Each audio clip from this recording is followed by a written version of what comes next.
Have you ever thought about what you would do if, one morning, you suddenly felt tight pressure in your chest and no one was around? That moment is terrifying. There is no one to call for help, no one to hold your hand. Many of us assume we have time. We think someone will come. But in those first minutes of a heart attack, every second counts. Hesitate for a moment and you may lose your chance. Fortunately, even if you live alone, you can still survive. You only need to act quickly and correctly. In this guide, created for Americans over 60, we will cover 7 life-saving steps. These steps are simple.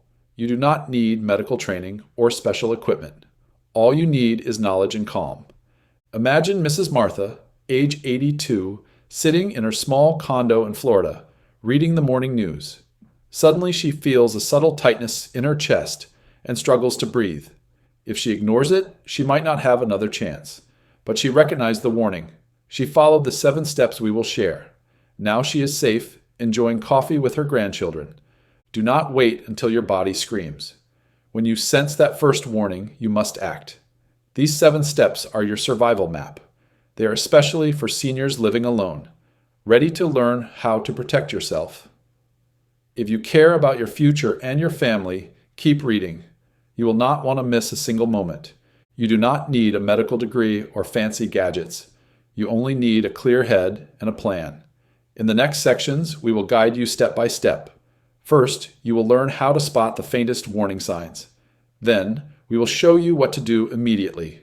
Next, you will see how to make sure emergency responders reach you without delay. Finally, we will reveal a couple of hidden tricks that most people forget. These tricks could make the difference between life and death.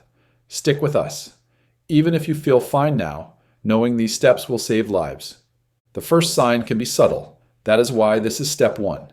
Pay attention to any unusual pressure or squeezing in your chest. It might feel like a soft, heavy weight pressing in the center. It may come and go, making you think it is just indigestion. But if it lasts more than a few minutes or returns, do not ignore it. Your heart muscle is already starved for oxygen. Next, notice if you become short of breath without exertion.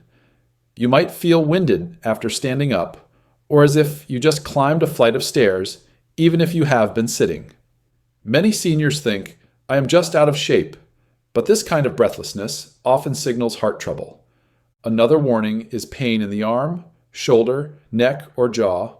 You may feel a dull ache or tingling that starts in the left arm and moves to your shoulder blade or jaw, like a stubborn toothache. It is easy to dismiss this as a stiff muscle, but if the discomfort lasts several minutes or intensifies after you feel chest pressure, treat it as serious. Finally, be cautious if you suddenly feel lightheaded, break out in a cold sweat, or feel nauseated and dizzy without reason.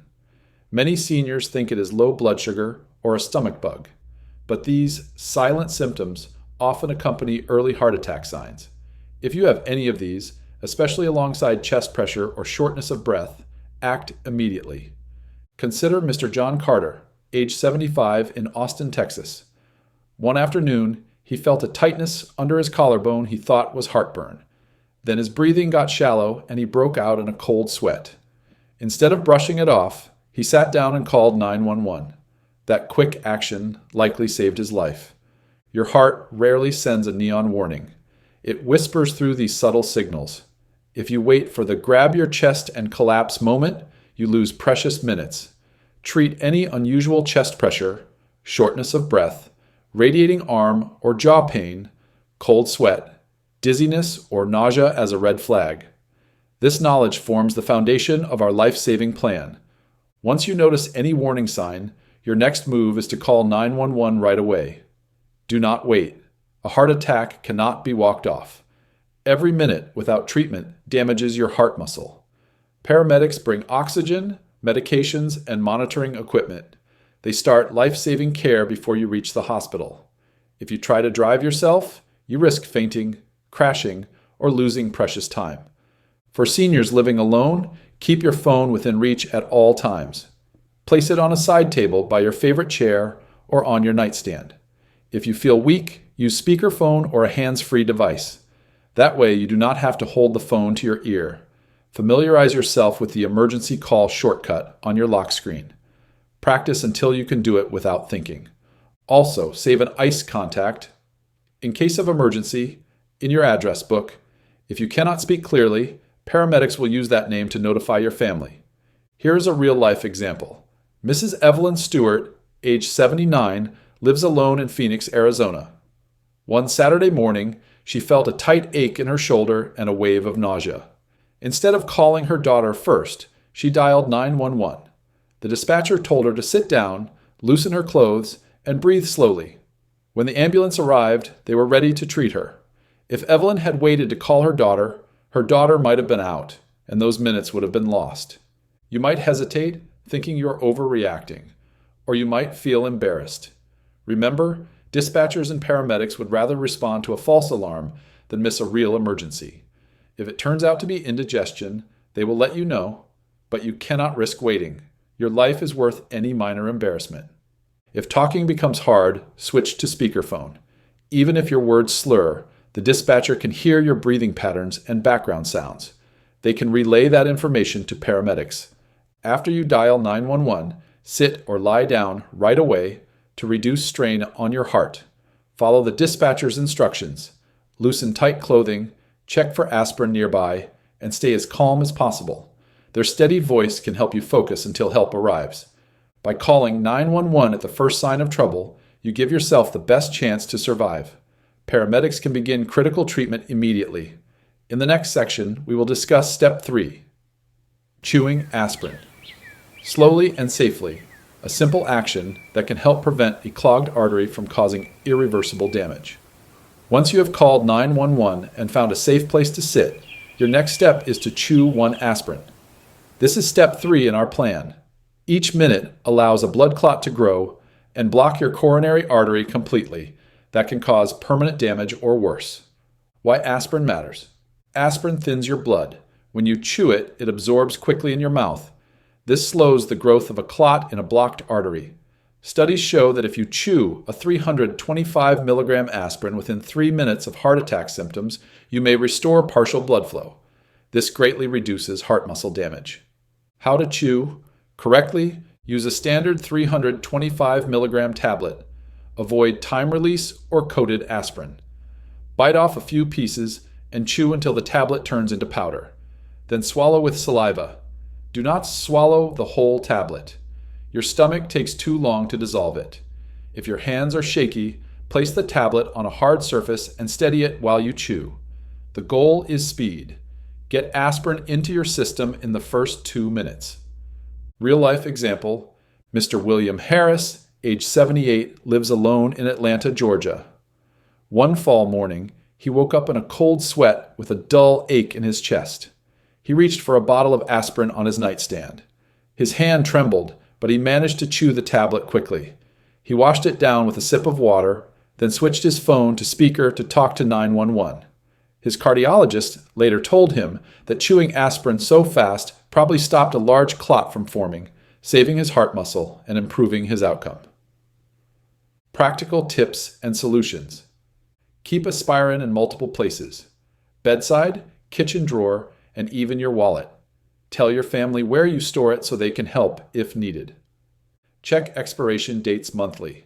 Expired aspirin loses potency. Set a phone reminder or put a sticky note on your medicine cabinet. If you are allergic to aspirin or on strong blood thinners, ask your doctor about alternatives, such as clopidogrel. The key is to act fast with some safe blood thinning option. Remember, when your body whispers, you must listen. That single aspirin tablet is one of the most powerful tools in those first minutes. It fits into the chain of prepare, recognize, respond that every senior should know. Chewing aspirin immediately buys vital time for paramedics to arrive and provide further treatment. After you call 911 and chew aspirin, the next step is to stop moving and find a safe position. Your heart is already under stress. It struggles to pump blood past a blocked artery. Any extra movement forces it to work harder and risks collapse.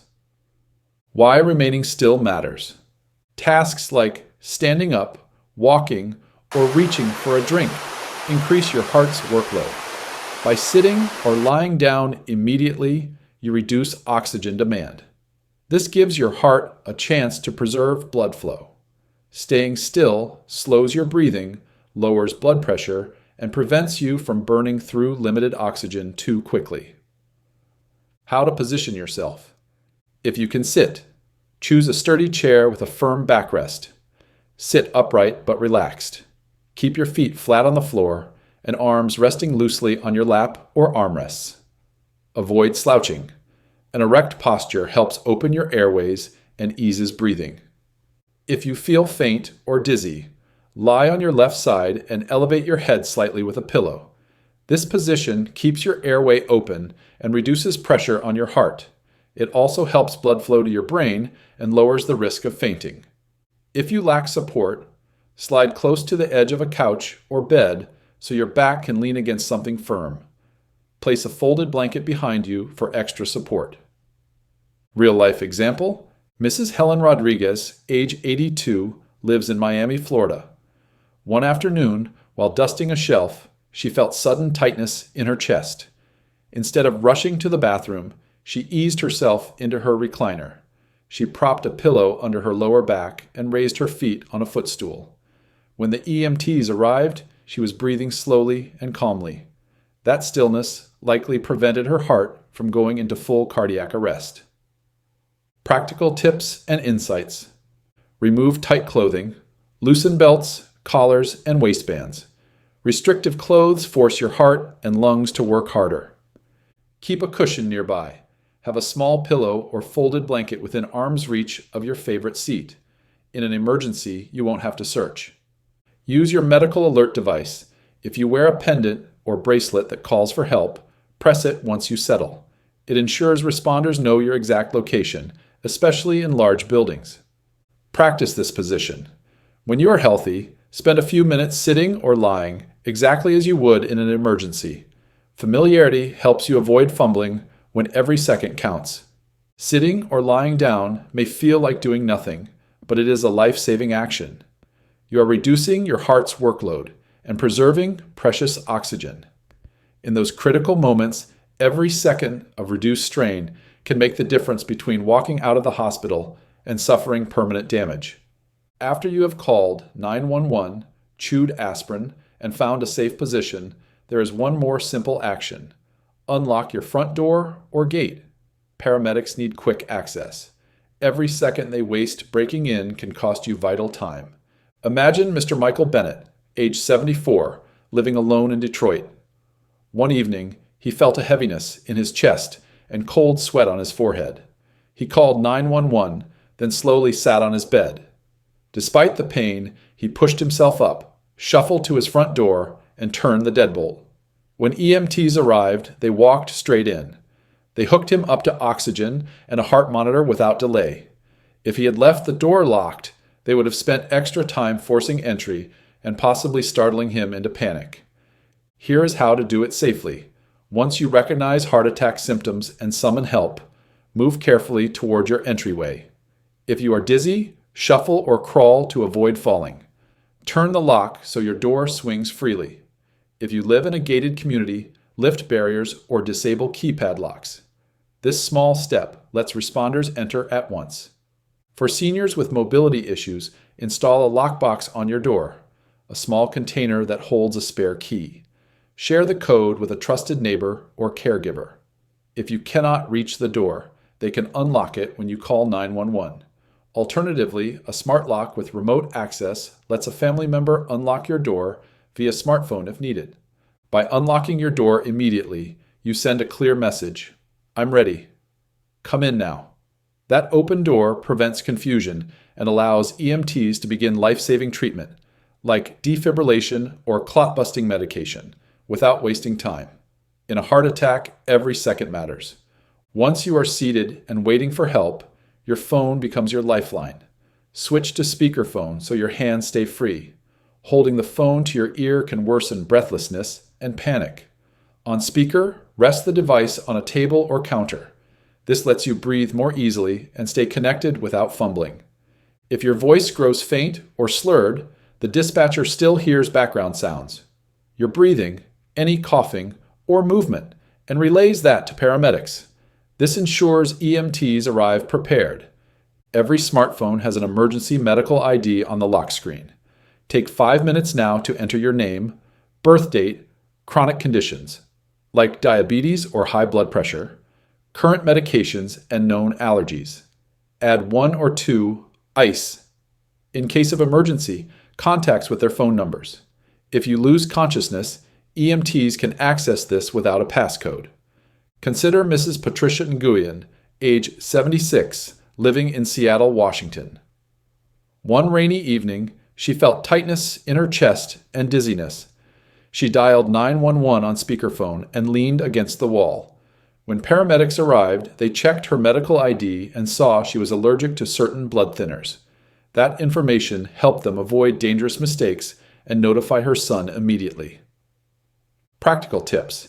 Enable speakerphone by default.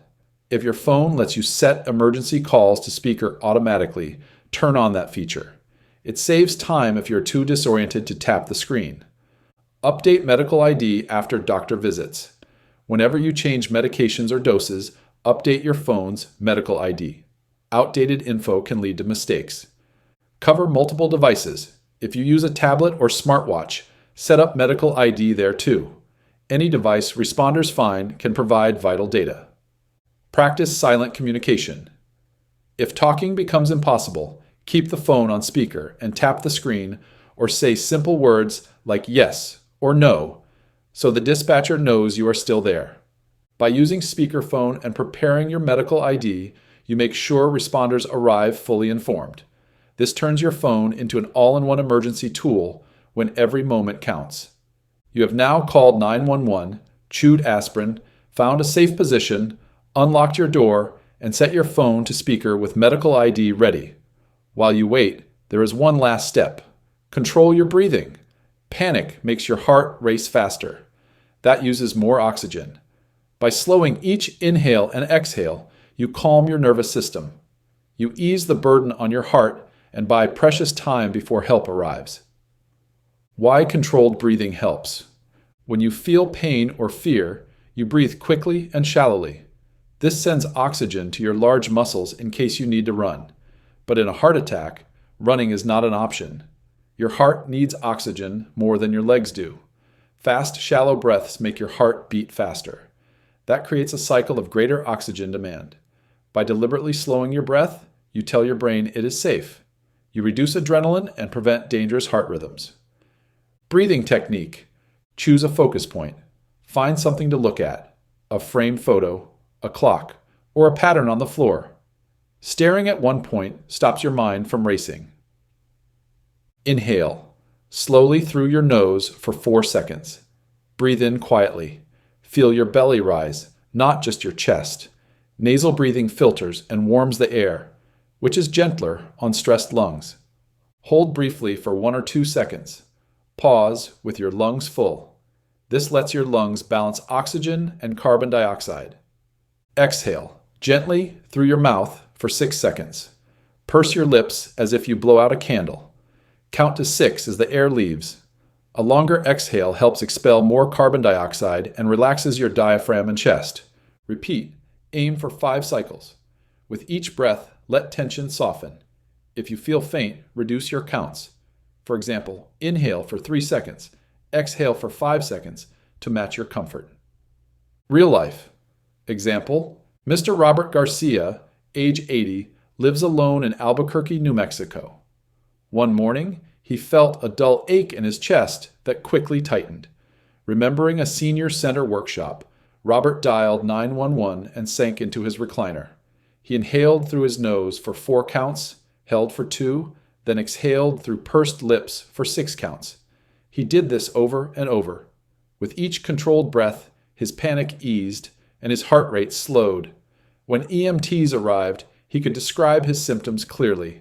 His calm breathing kept him from slipping into full cardiac arrest. Practical tips. Practice. Ahead of time. When you are healthy, spend a few minutes practicing this pattern. The more you practice, the easier it is to use under stress. Use relaxing imagery. As you breathe, imagine a gentle wave washing tension from your chest to your toes. This helps you focus and calm your mind. Limit distractions. If there is bright light or noise, turn it off or move away if you can. A calm environment makes it easier to concentrate. Use a timer or music. If your phone can play a soothing track or chime every 6 seconds, use it to guide your exhale. Only use this if it does not require extra effort. By slowing your breath, you make each second count. You reduce strain on your stricken heart and extend the window for professional care. Final thoughts and reinforcement. You have now completed all 7 steps. Recognize early warning signs. Call 911 immediately. Chew aspirin quickly. Sit or lie down to rest. Unlock your door for quick access.